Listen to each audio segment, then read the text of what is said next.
दोस्तों, चीन अब पूरी तरह से पागल हुआ है और उनकी नौबत ये आ गई कि वह भारत के सामने बार बार हाथ जोड़ रहा है कि भारत उनकी मिसाइल उनके हाथों में वापस हो, ताकि चीन की पोल खुलने से बच जाए और भारत चीन के डिफेंस इंडस्ट्री की धोती ना खोले। लेकिन अब आखिर भारत के सामने गिड़गिड़ाने की उनकी सारी कोशिश नाकाम हो चुकी है और भारत ने उनके डिफेंस इंडस्ट्री की धोती खोल दिया। और यह काम किसी और ने नहीं बल्कि भारत की सरकारी स्वामित्व वाली दुनिया के सबसे बुद्धिमान मानी जाने वाली डिफेंस मैन्युफैक्चरिंग और डेवलपमेंट कंपनी डीआरडीओ ने इसी काम को अंजाम दिया। चलिए हम आपको समझाने की आखिरकार माजरा क्या है और भारत ने कैसे चीन की नींद हराम कर दिया। नमस्कार दोस्तों, मैं राधेश्याम और आप देख रहे हैं KSR न्यूज़ 24। दरअसल चीन की एक ऐसी कमजोर नस भारत ने कसकर पकड़ लिया है कि अगर भारत उसे दबाता है तो चीन की जान तक निकल सकती है। और इसी कारण से चीन ने पिछले 5 महीने से भारत के सामने हाथ जोड़कर फिर कि भारत उसकी यह कमजोर नस छोड़। यह कमजोर नस कोई और नहीं बल्कि चीन की डिफेंस इंडस्ट्री की FL-15 मिसाइल है, जिसके बलबूते वह सभी देशों को डरा धमका कर रखता है। लेकिन भारत के द्वारा पाकिस्तान के ऊपर किए गए ऑपरेशन सिंदूर के बीच जब इसी मिसाइल का इस्तेमाल चीन ने पाकिस्तान के जरिए भारत पर करने की कोशिश की तो भारत की पनौती चीन के ऊपर लग गई और चीन की मिसाइल भारत में आकर फुस हो गई। उसके बाद भारत की सेनाओं ने इस मिसाइल को अपने कंट्रोल में लेकर डीआरडीओ को सौंप दिया। उसके बाद डीआरडीओ जो कि साइंटिस्ट ने इस मिसाइल पर रिवर्स इंजीनियरिंग करना शुरू कर दिया।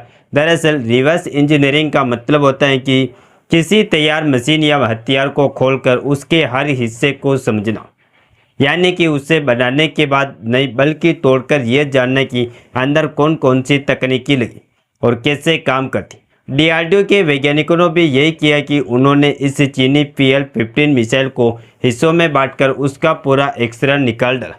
इस मिसाइल में कौन सा रडार लगाएं, कौन सा चिप, कौन सा सेंसर और किस तरह का फ्यूल इस्तेमाल हुआ है, सब कुछ खोलकर रख दिया। और आप रिपोर्ट में भी देख सकते हैं कि फिलहाल की सबसे बड़ी खबर यह है कि चीन अब अपने ही जाल में फंस चुका है, क्योंकि डीआरडीओ ने चीन की इस PL-15 मिसाइल का पुर्जा खोल दिया है।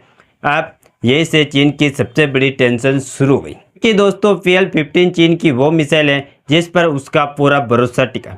उसी मिसाइल का राज अब भारत के पास है और खबरें बता रही है कि भारत के वैज्ञानिक अब उसी टेक्नोलॉजी से अपने एस्ट्रा मार्क 2 मिसाइल को और ज़्यादा शक्तिशाली बना रहे। यानी अब भारत चीन की तकनीकी को ही उसके खिलाफ इस्तेमाल करने वाला है। आसान भाषा में कहे तो भारत इसका तोड़ बना रहा है, जिसकी आगे उनकी मिसाइल खुश हो जाएगी। एस्ट्रा मार्क 2 मिसाइल वैसे भी भारत की खुद की बनाई हुई एयर टू एयर मिसाइल, लेकिन अब जब इसमें PL-15 की टेक्नोलॉजी जुड़ जाएगी तो इसकी मारक क्षमता 200 किलोमीटर से ज़्यादा तक जा सकती है।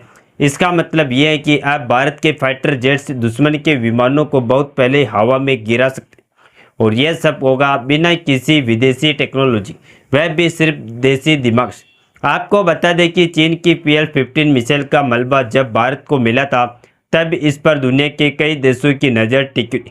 कई देश इस मलबे के बदले भारत को झोली भर भर कर पैसा देने के लिए तैयार थे, लेकिन भारत ने इस मिसाइल को किसी भी देश को नहीं दिया। यहाँ तक कि 5 आइज नेशन जिसे कहा जाता है, जिसमें फ्रांस और जापान जैसे दिग्गज देश आते हैं, यह भी इस मिसाइल की डिमांड भारत के कर रहे थे, लेकिन भारत ने उन्हें यह मिसाइल देने से साफ इनकार कर दिया था। उस समय कुछ लोगों को लग रहा था कि भारत बेवकूफ़ है, भारत को पैसे के बदले मिसाइल दे देना चाहिए था। लेकिन अब इसी मिसाइल में रिवर्स इंजीनियरिंग करने में डीआरडीओ को सफलता मिल रही तो सबकी आंखें फट्टी की फट्टी रह गई, क्योंकि डीआरडीओ के वैज्ञानिक अब इस मिसाइल के 3 बड़े हिस्सों पर काम कर रहे। पहला है उसका ASEA रडार सीकर जो लक्ष्य को बहुत दूर से पकड़ सकता है, और दूसरा है उसका लॉन्ग रेंज प्रोफेशनल सिस्टम जिससे मिसाइल लंबी दूरी तक उड़ान भर सकती है। इसके अलावा तीसरा है उसकी एंटीजेम टेक्नोलॉजी जो दुश्मन के सिग्नल को रोक भी देती है और खुद गाइड भी करती है। अब बात करते हैं कि इससे भारत को क्या फ़ायदा होगा। सबसे बड़ा फ़ायदा यह है कि भारत अब किसी पर निर्भर नहीं रहेगा। अगर एस्ट्रा मार्क 2 पूरी तरह तैयार हो जाती है तो भारत न सिर्फ अपने लिए बल्कि कई देशों को भी ये मिसाइल बेच सकता है। इससे भारत के डिफेंस एक्सपोर्ट में तेजी आएगी और आने वाले सप्ताहों में अरबों डॉलर की कमाई संभव है। यानी कि डायरेक्टली उस मिसाइल का मलबा बेचकर भारत को जितने पैसे नहीं मिलते उससे कई गुना ज़्यादा पैसे भारत उसकी रिवर्स इंजीनियरिंग के बाद खुद कमाए। वही चीन के लिए यह एक बड़ा झटका है, क्योंकि जिस मिसाइल को वह दुनिया में अपनी ताकत बताता है उसका राज अब भारत के पास है। अगर भारत ने इसे दुनिया के सामने खोल दिया तो चीन की रक्षा इंडस्ट्री की पोल खुल जाएगी। दूसरे देश जो चीन से हथियार खरीदते हैं वह दो बार सोचेंगे कि क्या वाकई में चीन की मिसाइलें उतने भरोसेमंद हैं जितना वह दावा करती। यही वजह है कि चीन लगातार भारत से कह रहा है कि भारत उसकी मिसाइल वापस करे, लेकिन भारत जानता है कि यह मौका दोबारा नहीं मिलेगा। डीआरडीओ ने इस पर इतना काम कर रहा है कि आने वाले वक्त में एस्ट्रा मार्क 2 ही नहीं बल्कि एस्ट्रा मार्क 3 भी तैयार की जा सके। यानी आने वाले वर्षों में भारत की हवाई ताकत पूरी तरह से आत्मनिर्भर हो और दुश्मनों से कई कदम आगे हुई। दोस्तों, यह सिर्फ एक मिसाइल की कहानी नहीं, यह भारत की तकनीकी क्षमता की कहानी। जो मिसाइल कभी भारत पर इस्तेमाल की जाती थी वही अब भारत की ताकत बन रही है। डीआरडीओ के वैज्ञानिकों ने दिखा दिया कि असली ताकत बंदूक में नहीं बल्कि दिमाग में थी, और यही वजह है कि आज चीन की नींद हराम है और भारत का हर एक साइंटिस्ट गर्व से खड़ा है। भारत के लिए यह कोई असंभव काम नहीं, क्योंकि दोस्तों 1958 में ताइवान और चीन के बीच लड़ाई के दौरान एक घटना ने पूरी दुनिया की मिसाइल तकनीकी की दिशा बदल दी। ताइवान के F-86 जेट ने अमेरिकी AIM साइड वाइंडर मिसाइल का इस्तेमाल किया। एक चीनी MiG-17 को यह मिसाइल लगी लेकिन विस्फोट नहीं हुआ और मिसाइल विमान में ही अटक गई। यह छोटी सी चूक बाद में बड़ा इतिहास बन गई। चीनी तकनीशियन ने उस मिसाइल को सुरक्षित निकाल लिया और इसे सीधे सोवियत संघ को भी दिया। सोवियत इंजीनियरों ने साइड वाइंडर को खोल कर हर पार्ट का अध्ययन किया। उन्होंने देखा कि अमेरिकी हीट सीकर टेक्नोलॉजी कितनी उन्नत और सटीक है।